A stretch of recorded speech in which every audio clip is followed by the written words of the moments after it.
All right, welcome to Freethinker Radio here on 90.1 KPFT Houston. My name is Derrick Bros. I'm here with Micah Jackson.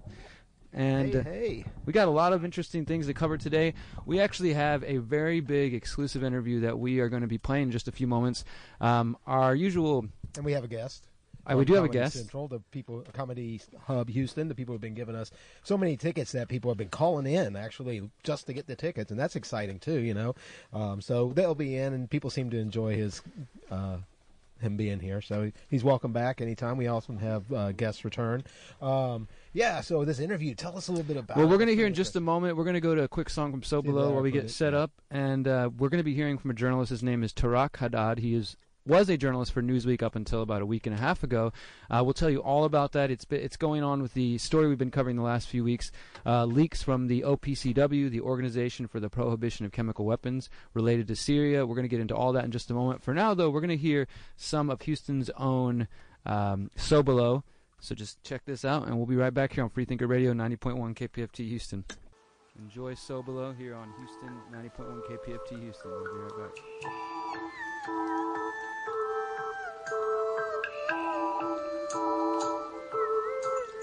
We have to reestablish our identity.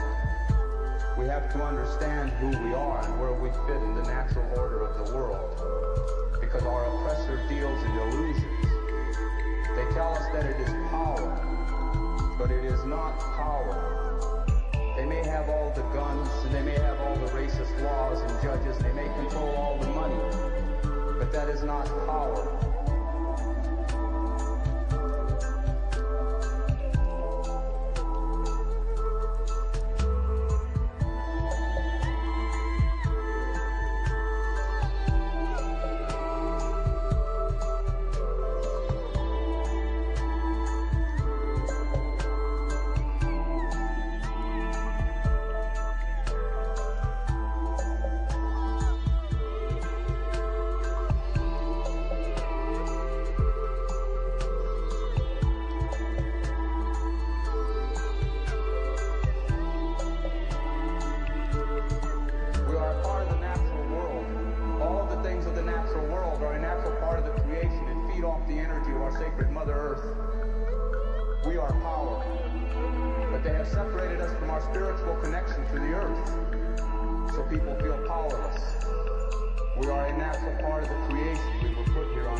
No machine age can make these things of power submit to the machine age. That is natural power. And just as it takes millions and billions of elements to make a blizzard to happen, or to make the earthquake, to make the earth to move, then it's going to take millions and billions of us. We are power. We have that power. All right. Welcome back to Freethinker Radio on 90.1 KPFT Houston. My name is Derrick Bros. And I'm Micah Jackson. Glad to be here. Johnny will be joining us in a little bit. Yeah. We're going to start off with this interview because it's fresh, it's exciting, and then we'll get back with some more stuff. But you want to give us some intro? Hey, I really liked that. It was a lot. It was really chill. And who'd we have in the background? Trudeau? Oh, that was So Below with John Trudell speaking a little bit of narration they had over there. If you want to find So Below, that's so/below as above, So Below. They're based here in Houston. You can find them on Spotify, Bandcamp, all that good stuff. Playing out in town and stuff like that. You can find them there, too. Yeah, but I'm pulling up the interview right now, guys. I'll just give you a little bit of background. This is an interview I recorded yesterday afternoon with journalist, formerly of Newsweek. His name is Tarak Haddad. He was previously with the International Business Times. He, as I said, was a writer for Newsweek. He's written for a number of publications. Most recently, in the past couple months, was working for and writing at Newsweek.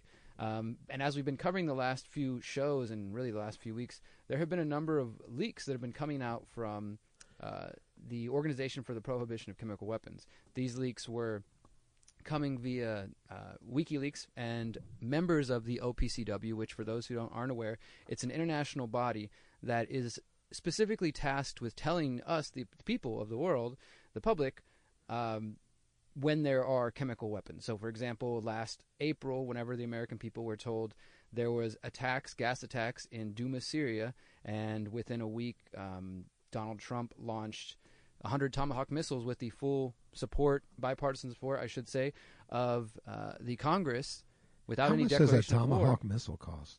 Yeah, I mean, without even getting to the financial costs, I mean, talking about the war and the human life cost. They probably hit people. We were told that this was, that this was necessary, that we needed to go to war. Assad had gassed his own people, and in that time now we're getting more and more information coming out where people are seeing people who are involved in the OPCW, who were supposed to go there once again to study and to determine if a gas attack had occurred. These folks apparently did not agree with the assessment that was being put forth publicly, and they tried to make their feelings heard within the organization. Unfortunately, their thoughts and concerns were ignored, and this information has just continued to come to light. Now, the role that Tarak is playing, Tarak Haddad, who we're about to hear from, the role that he's playing in this whole thing is as a journalist. Well, he started to hear more and more about this information, that there was leaks going on, and there was, that there was potentially a story here. So he dove into it, and the more he checked it out, he realized that yes, this is something I legitimately need to cover, and so he started writing an article, and that article did not get published. And as of last week, or almost 2 weeks ago now, on December 7th, I believe, he came out publicly and stated, "Hey, I'm going to have to resign from Newsweek because my editors are trying to silence this story about this OPCW leak." So that kind of gives you a little bit of a background on where we're at and what's been going on. And the interview that we're about to play is me, again, catching up with him. And this is a part of a longer 1-hour interview that you can find at youtube.com/consciousresistance, where you can find the full interview with him. But we're going to play just a 15-minute snippet of it. And as Micah said, we do have a guest coming on later on. We're going to be talking about the Comedy Club.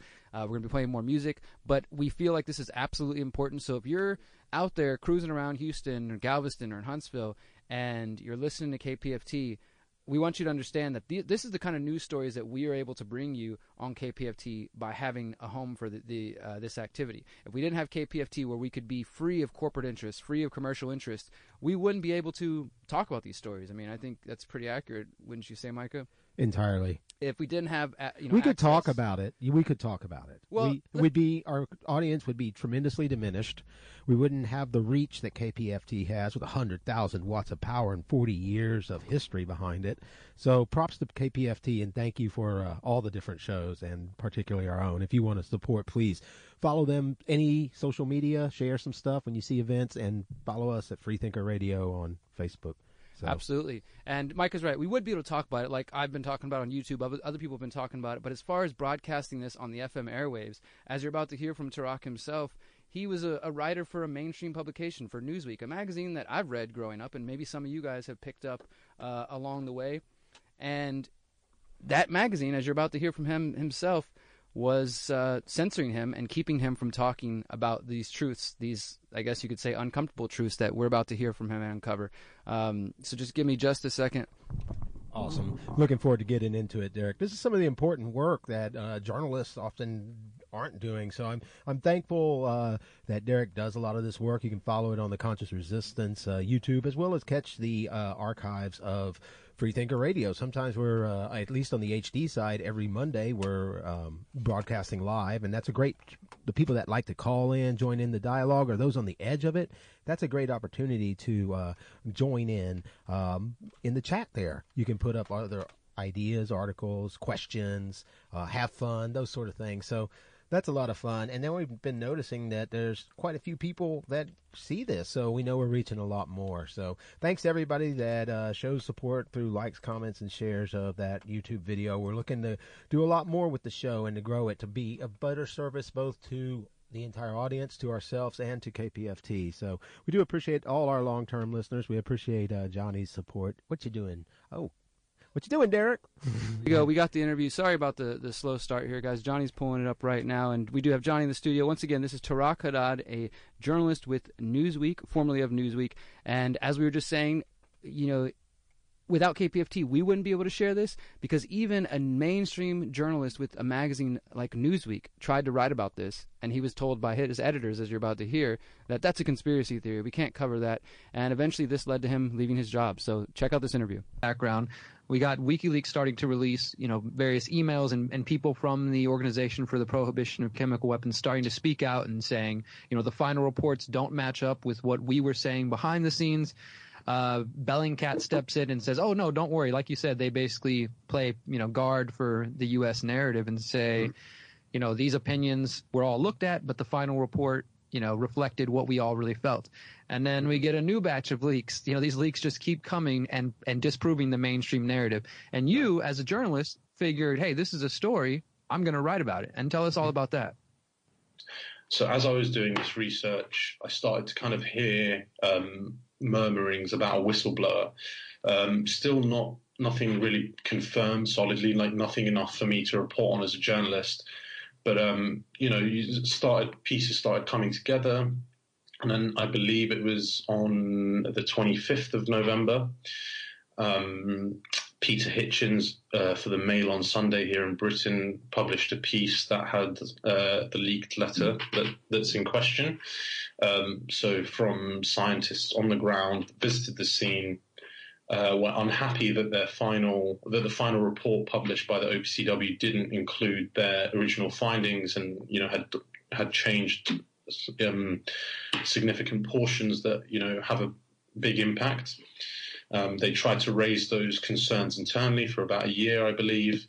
Got pushed back, and that's kind of what led them to go public with this, or to leak that information out to the press, because they felt that their protestations within the organizations were not going anywhere. So that it was when I saw the Mail on Sunday piece that I decided I approached my editors to write about it.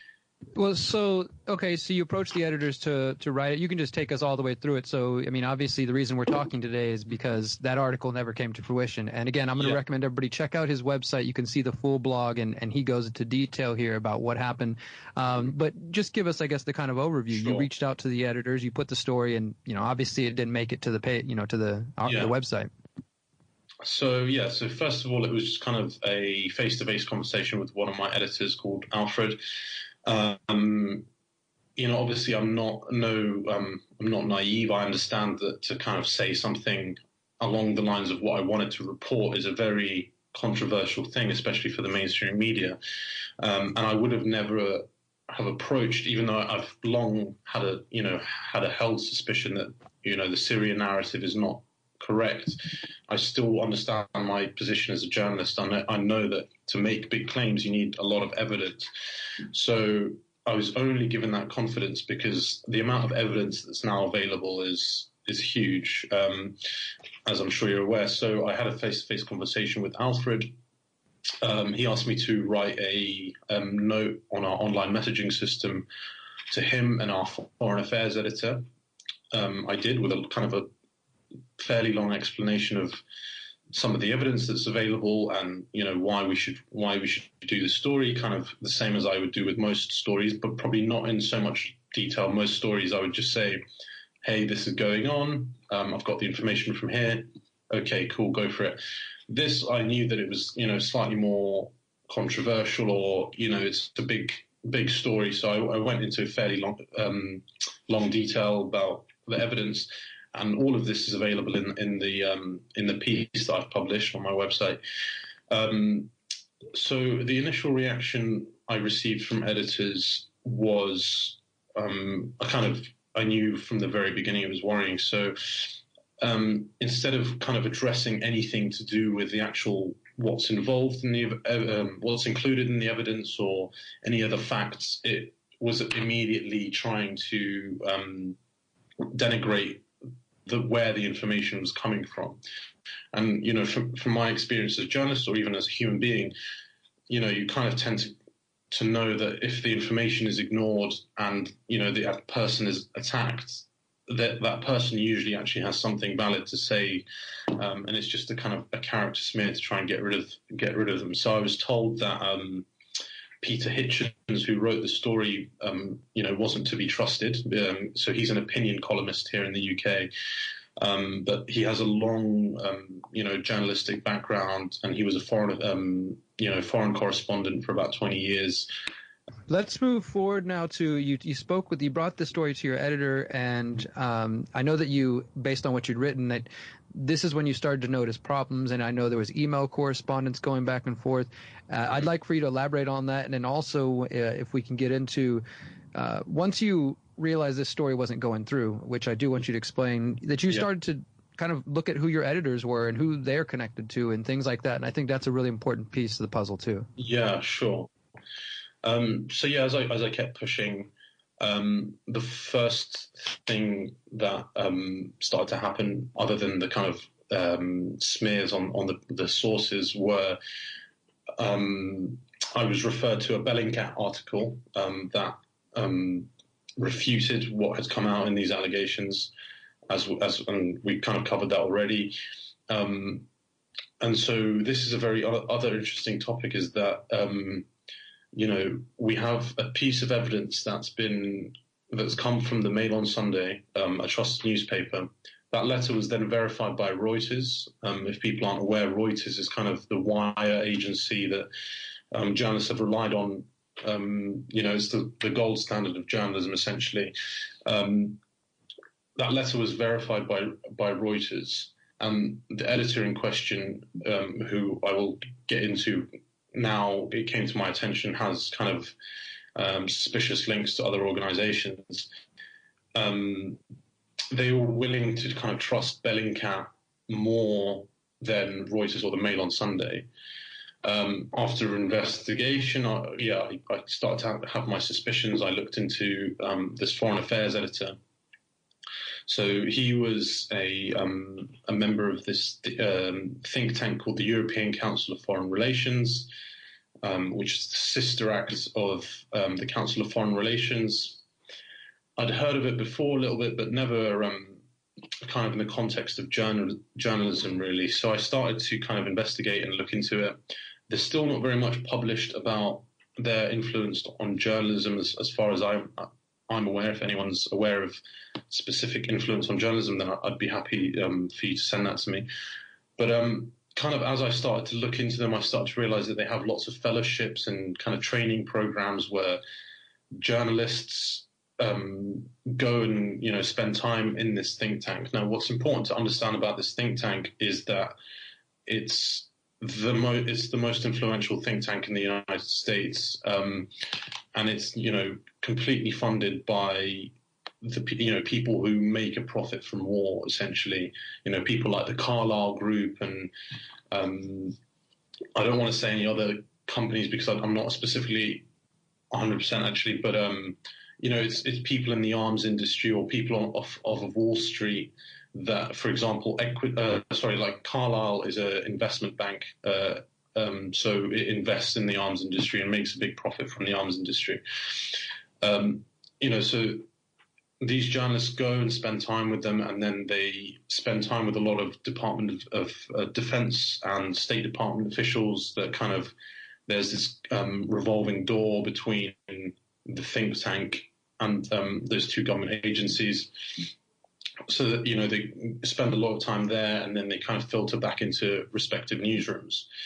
And, as I kind of looked into the history more, became aware of Fareed Zakaria, his history of kind of working with the Council of Foreign Relations and what role he played in the Iraq War. He was one of the kind of biggest sales people for that war.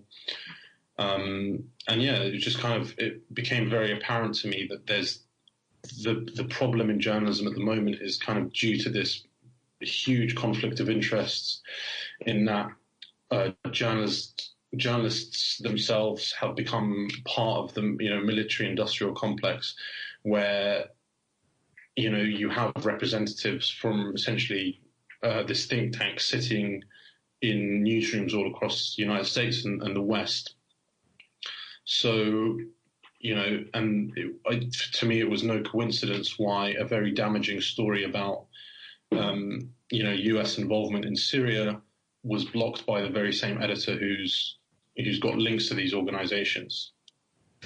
So the Council on Foreign Relations is very well known to people in the United States, especially those who are, I guess you could say, aware of the war industry, the military-industrial complex, sure, because they are a massive part of that. I hadn't even heard of the European branch of this until your article. Either. So, but it's interesting that plays a role. So the editor, I know it's listed in the article. What was his name again? Demi Ryder. Demi Ryder, yeah. Was he the only one that you found had connections like this that were concerning to you?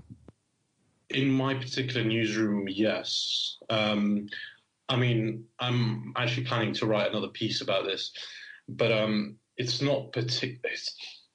maybe not particularly that surprising, considering there's another employee at Newsweek called Naveed Jamali, who is very openly says that he was previously a US spy. And that might not seem like a big problem to most people, but I would argue is that, of course that experience might come in handy, but the thing is that person is not trained as a journalist, even though he does claim now to be a journalist on social media. I don't think it's fair to call him a journalist, and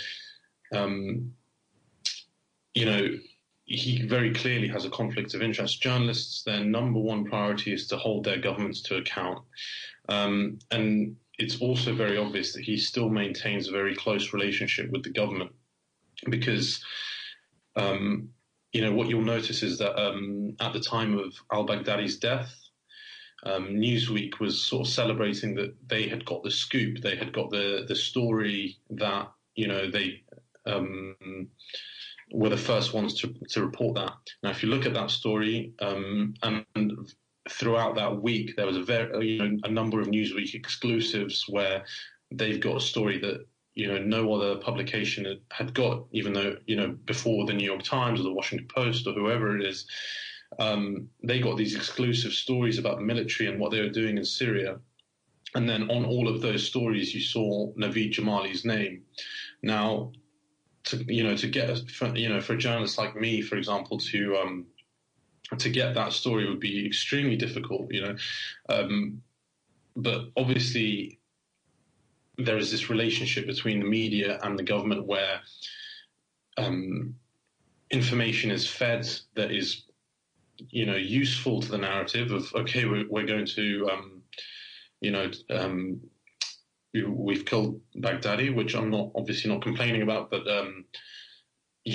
when it's in the military interests to have information out there, that will be fed to the media, and they'll think they've done a really great job of reporting. I remember in our New York offices, they were celebrating with champagne, but to me, I was like, we haven't really done any journalism. Someone in the government's probably, told us because we're hiring a former spy, and, that information funneled to us. Real exclusive, real important stories do not come to journalists very easily. So there is that connection. Yeah, I'm so thankful you brought that up as well. And I'm sure you've come across this in your own time and your own research, but I mean, we can go back to the 1970s, the church committee hearings in the U.S., which were looking at a number of things, but those hearings, it came out that the Associated Press, Reuters, New York Times, Washington Post, all were hosting journalists that had worked for the CIA. And there's a video, you can find it online, that whenever the congressmen were questioned about this, you know, the man answering, I can't remember which representative was, kept saying, I think we need to take this to a private session. When he was clearly and directly asked, are there currently any former CIA agents working for your outlets? And they didn't want to answer publicly, but we know for sure that this has happened in the past, and I don't think it's stopped. And, you know, the kind of situations where you're talking about, it's sort of like ambiguous, right? Somebody goes from, I worked in intelligence, but now I'm a journalist, but where are the allegiances, you know? And like you said, these kind of exclusive stories, you got to go out and do some real, you know, hit the ground running and find sources and cultivate them to get stories like that. Whereas somebody who's got those connections can just, you know, get a leak from one of their buddies or something. Yeah, exactly. And it's never going to be a leak that's in the public interest, for example, or it's never going to be a leak about where the military is doing something corrupt or they're doing something illegal. It's always going to be, you know, something that is going to show them in a good light. You know, it's never going to be. And this is I guess the interesting thing is that he makes no attempt to even hide his background. And all right, that was an interview I did with Tareq Haddad. You can find that at TareqHaddad.com. That's TareqHaddad. Of course, you can go to Freethinker Radio on Facebook to see his full name, and the full interview, which is an hour long, that was just, you know, edited clips of it, is on the Conscious Resistance YouTube channel. Micah, any thoughts before we move on that? I mean, give us I know there's a lot of information for everybody to parse apart, but for those who are just tuning in, you are listening to Freethinker Radio on KPFT. We've been covering for the last few weeks the ongoing leaks that have been coming from employees within the Organization for the Prohibition of Chemical Weapons. It's an international body set up by the United Nations to go in when there are, alleged attacks, to do investigations and to report back to the international community. Last April, we were told that Syrian President Bashar al-Assad had used chlorine gas against his people, and we were shown pictures of dead children, and there was, clamoring for action.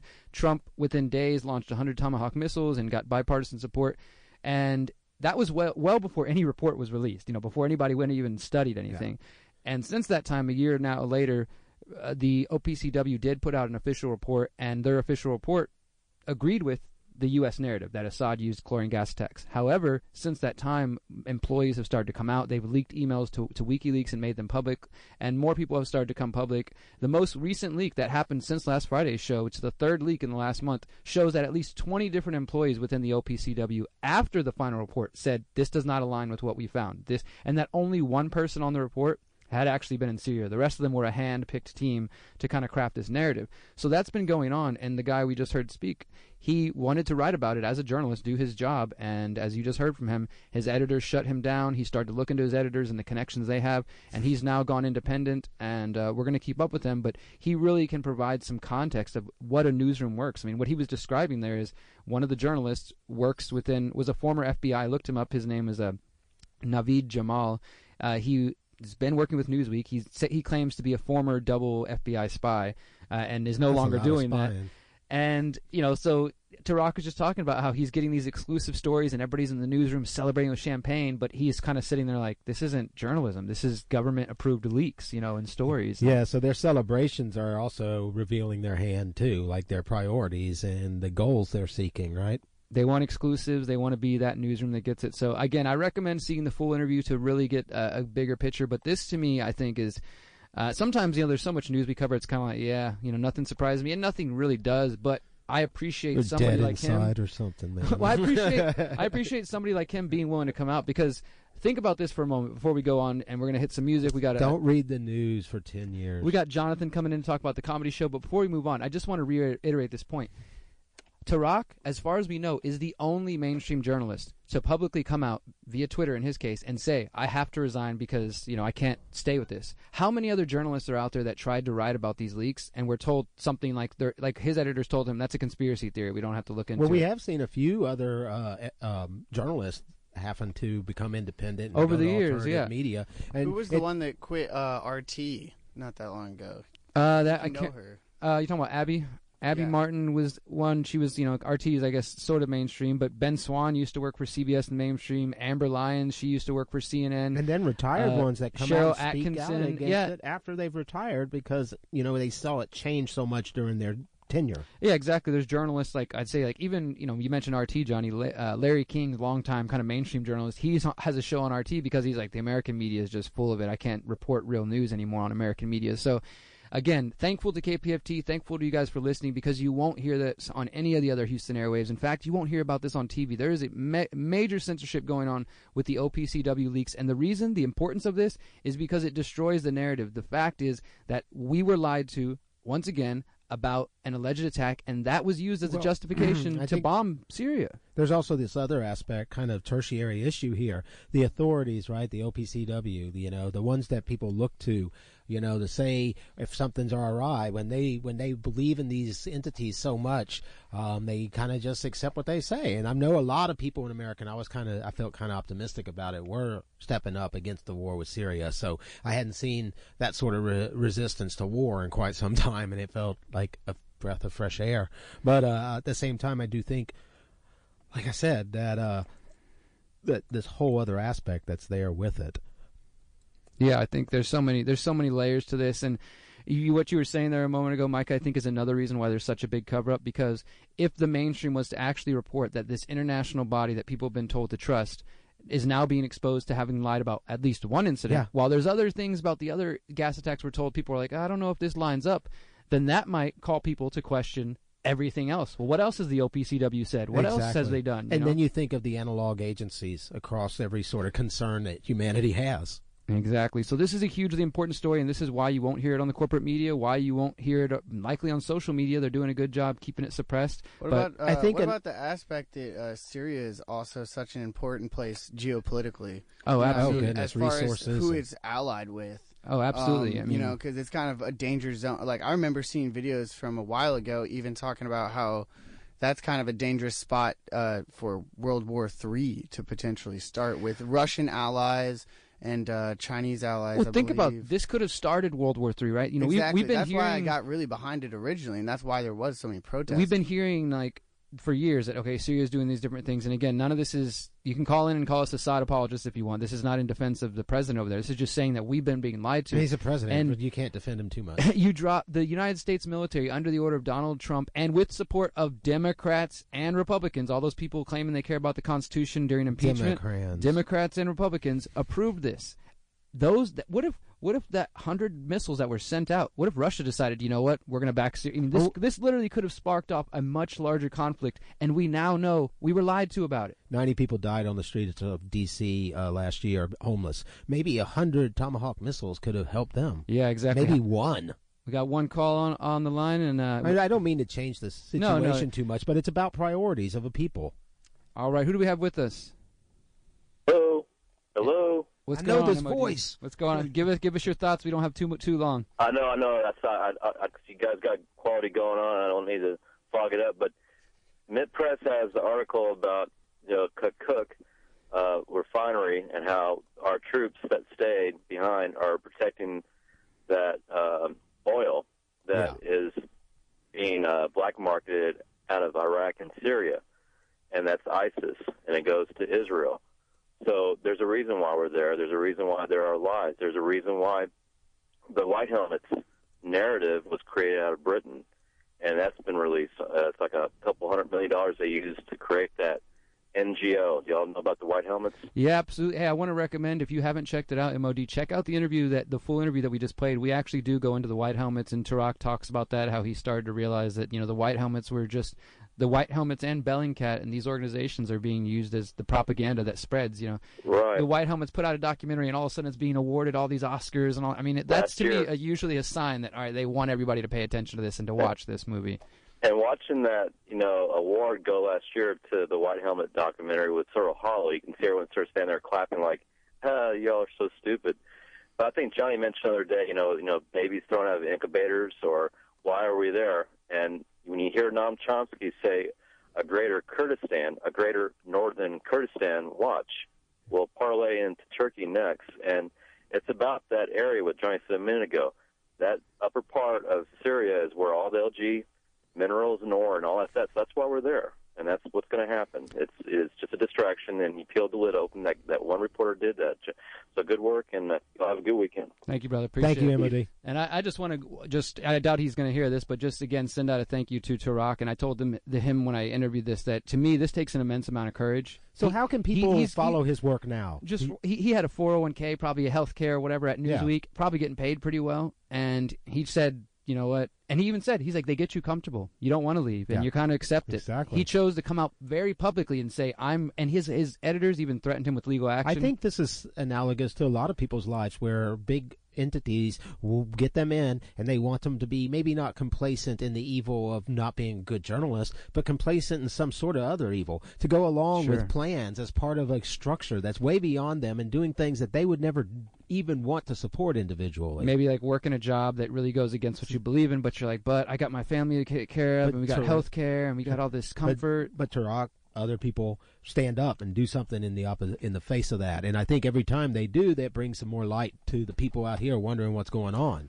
Yeah, absolutely. I think the best way to live life is to tell the truth and assume the best thing is going to happen from that. So it takes some bravery, but... And on that note, Johnny, he did say, I asked him, I was like... It takes getting out of your comfort zone, basically. I asked him, like, have you been facing a lot of attacks? And he said, yeah, there's been... He's like, but I've honestly been overwhelmed with the amount of supportive messages I've received, because the independent alternative media is definitely like, hey, welcome to the fold of people who really see what's going on, because it seemed like this experience has kind of opened his eyes to a bigger picture. He already obviously had the journalistic skills and the critical thinking, but now he's looking at, well, who are my editors working for? Where do they come from? What influences are they being, shaped by, and things like that. So shout out to him. Again, the full interview can be found on YouTube at The Conscious Resistance. I just wanted to make sure we played that for our I think audience. it gets to the core of just the corruption in so many ways. So good job to him. Corruption of the journalists, the media, the war. I mean, it's so much to it. But let's go to some music, Micah.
All right, we're in the studio today with Jonathan from Comedy Hub. Hey, man, how are you? You've been here before. Good to be back. All right. Y'all hear me all right on this? Yep. Yeah, so how are things going over at the Rec Room and Comedy Hub? Man, that place is pretty fun. It's good, man. We finished up the children play at the start of the month. So, just getting everything in gear for the next one, and just doing some comedy right now. So yeah, it's been good. Nice. We were giving away tickets. People were calling to get them. So I'm glad to hear that some of those people came out. And at one point we're like, if you don't call to get these tickets that we give you, then don't expect us to give you any more gifts. And I think probably after our last story, people might want some comedy, something to lighten up the realities going on. Yeah, doesn't comedy help in the face of this stuff? You were out there listening to what we're talking about. No matter no matter what you believe about it, it's heavy stuff. No, you know? it's bleak, man. And then with the weather and everything right now, like people definitely and the holidays, Yeah, Black Friday and all that. Yeah, and people like crawling all over each other just to get something. So if somebody's feeling down, it's like, what, today's the 20th. You got 5 days to Christmas. You're dreading going shopping. You just heard this news about lies in the media and war, and they're looking for something fun to do. You have something going on tonight, right? I do. And I want to give away some tickets for my show tonight. So I have a really fun show tonight. I've talked to you guys about it before. It's called the Drinking Game Show. Right. It's an original idea that Michael Vargas an came up with original and I idea. produced. That's pretty important. And what it is it's like where we play like beer pong basically, and then we roast each other, and we get the audience involved, and there's elements. So is this like of beer pong on a stage, or you guys? It's beer pong on a stage, and we have analysts doing like play-by-play analysis, but they're really just roasting us. And we have it's really theatrical. We have referees and all these antics, and the audience gets involved. There's elements of improv in there. Do you force the stand-up. audience to play drunken beer pong? No, I don't force them to. They're Take this encouraged. shot. Yeah, it's encouraged. So the whole audience could be out there like going drink. Oh, for sure. I mean, we do get into. You guys got to come check it out. We really do actually get into chants and stuff like that, and I like threw in elements of like wrestling into it, right? Wow. So there's intro songs and uniforms and like team mottos and all this kind of stuff that just kind of builds to the.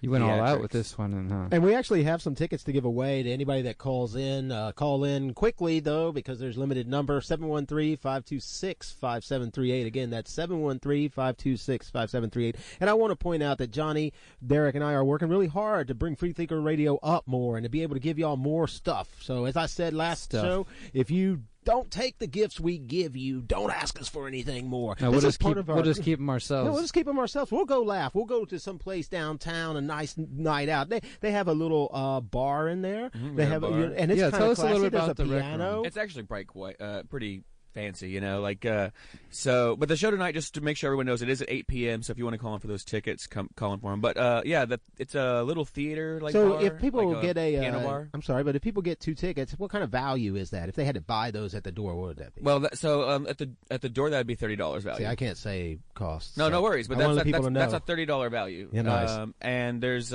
some perks that come with that too. Like if you participate in the show, you get some refreshing adult beverages. Ooh. So that's included as well. So it's Friday night, and if you don't have anything going on, this thing starts at 8 p.m. Call us up, 713-526-5738. We're looking to give them away and looking to get you involved in how something. How many pairs did you say, or how many tickets? We'll give away 3 pairs. So 3 we pairs? have 3 cool, pairs. Yeah. Sweet. So if you want to take your boyfriend out on a night of a drunken beer pong and yell at him and hear everybody else, that sounds like fun. It might be better than going and trying to make it at the stores tonight. Oh, for sure. And it's live, man. Like there's nothing like live entertainment. And like you were asking about the bar, like the bar is like really cozy and There's a intimate. piano Like we have in a little baby grand piano that sometimes we have people that play. We have we spin vinyl in there. We have all kinds of craft Different beer seating and great arrangements than you wine. might normally find in Right. like I don't know, Rudyard's or something. No, for sure. It's way fancier than that. It's more of like a lounge, Nice.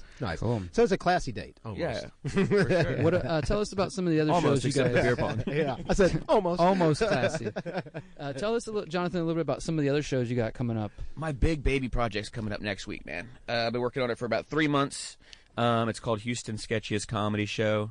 I write and direct that, host it, and I act in it as well. So, And it changes up each episode, right? Oh yeah, every episode is completely different sketches, different stand-up, different musical guests. I had Nico on last time. Yeah, that was tremendous. That was a good booking. Yeah, he's great, man. I appreciate him coming to help me with that. I'm gonna get some more local Houston musicians to help me out in the future. But yeah, it's a comedy variety show, unlike anything else in town. It's formula-wise, you could compare it most, I guess, closely to like Saturday Night Live. I went to it, and that's what I was thinking. Is really great to have something like that in front of me occurring like that. And I thought about some of the words you said about that this is here in Houston and those sort of things. So I really appreciate your work because the only recovery we got against all that stuff is people believing in themselves and doing something, and you're doing something for yourself, for the other actors, and for the community to be able to get out there and enjoy that. I mean, people don't, often people think about, they see something, they get teary-eyed over it, or they know something's important. But when you go and you just go and have fun and you go for those reasons, and then you recognize its value, there's no doubting it. So I think if anybody's on the edge of going, they should at least go like the Comedy Hub Houston page so that they can follow up. You have a lot of different events, as you're saying. Yeah, well, I usually have something every week, man. So if you follow Comedy Hub Houston on Instagram and Facebook, you can keep in touch with that. And the Rec Room as well, Rec Room Arts.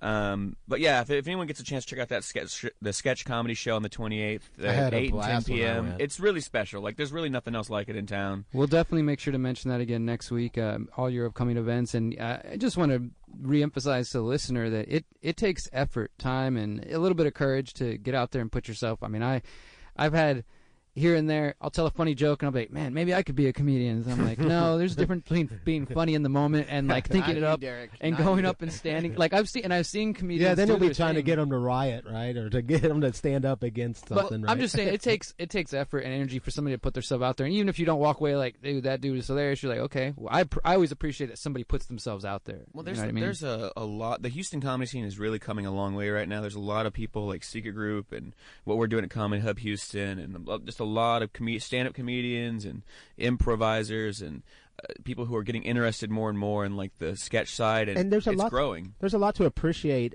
beyond just the gut-busting laughter. I mean, there really is. It's almost, it's a theatric, and it's just there's more to appreciate. All the diverse people, the ways they're presenting comedy, the ways they're trying to be funny, the issues they're talking about.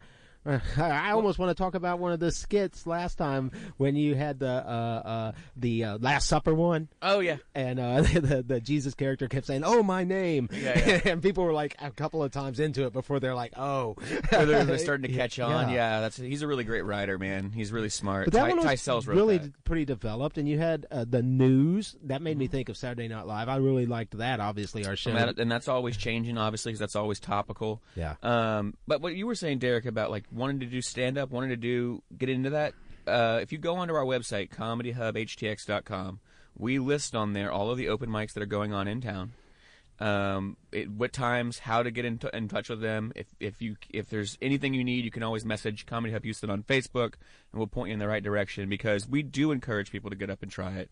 Like, we do want to grow the scene in the community, and the best way is just getting more and more people going out, whether it's to watch or to participate, Maybe I'll finally launch that comedy career I've been waiting for. What is it about comedy? What is it?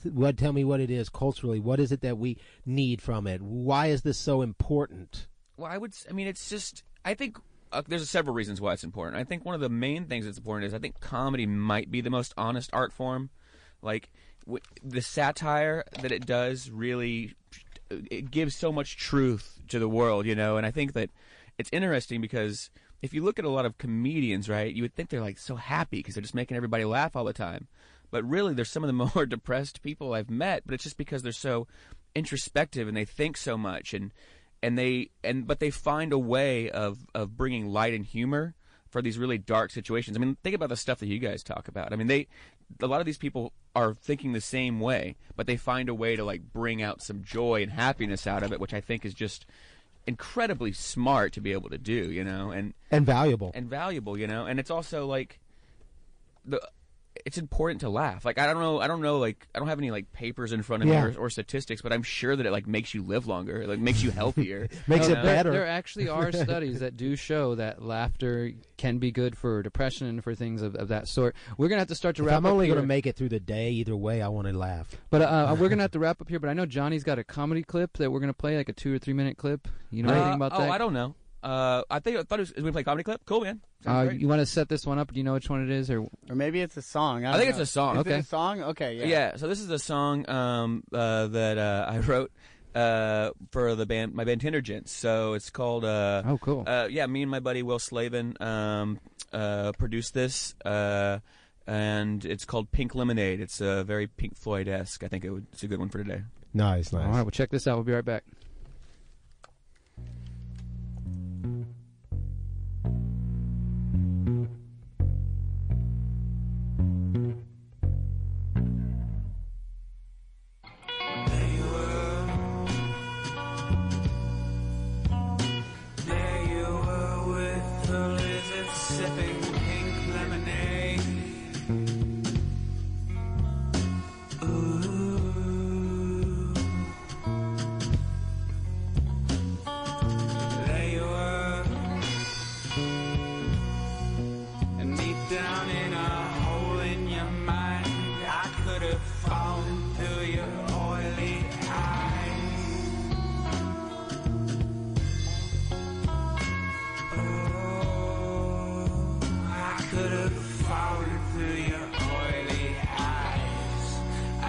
awake to the time when your mind commanded mine. And would you rewind to find some happiness? Some happiness. You should have known I'd have found you out.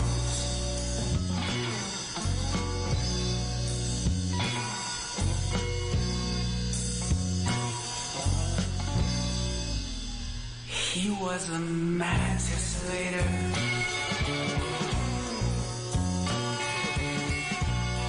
And he lived between my ears.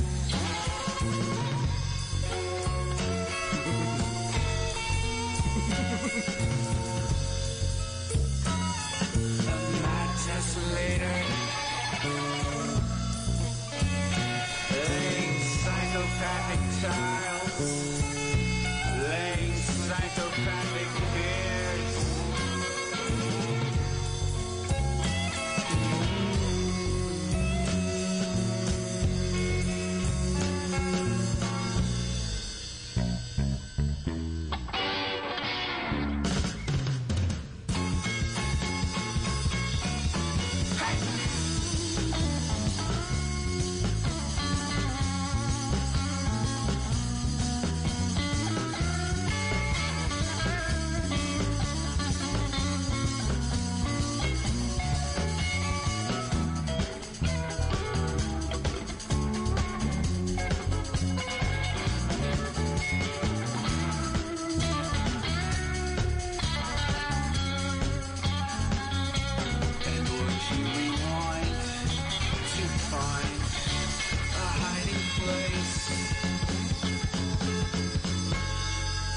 Should have known I'd have found you.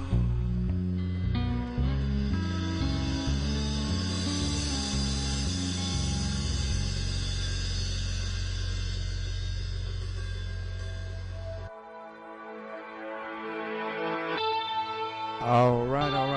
What is that? Welcome back to Freethinker Radio, 90.1 KPFT Houston. We are here with our guest Jonathan of the Comedy Club. And once again, we are giving away 3 pairs of tickets, 713-526-5738. For a lot of fun tonight, and you've only got a few minutes left to call to get What's them. that number, Micah? Again, that's 713-526-5738. So if you're looking to get out tonight, you got a few minutes left to get, these tickets and to get involved. 8 to 10-ish or so? 8 to 10 at the Rec Room downtown, right by Minute Maid Park. We got free parking all around it. And like I said, if you come out, there's added perks. You can win some free refreshing adult beverages. Awesome. Well, check that all out, and we're going to continue to work with Jonathan in the coming weeks and months to give away tickets for his activities. There's all kinds of news, but it's been a busy show, so just to try to get into something. Mention something important. Well, I don't know how important it is. There's so many headlines going by, but for a while we've been talking about our friendly chief of police in different ways as far as his political career, right? And we do know that he is pretty much adamant against a lot of things with guns, except for his guys having them and, whatever.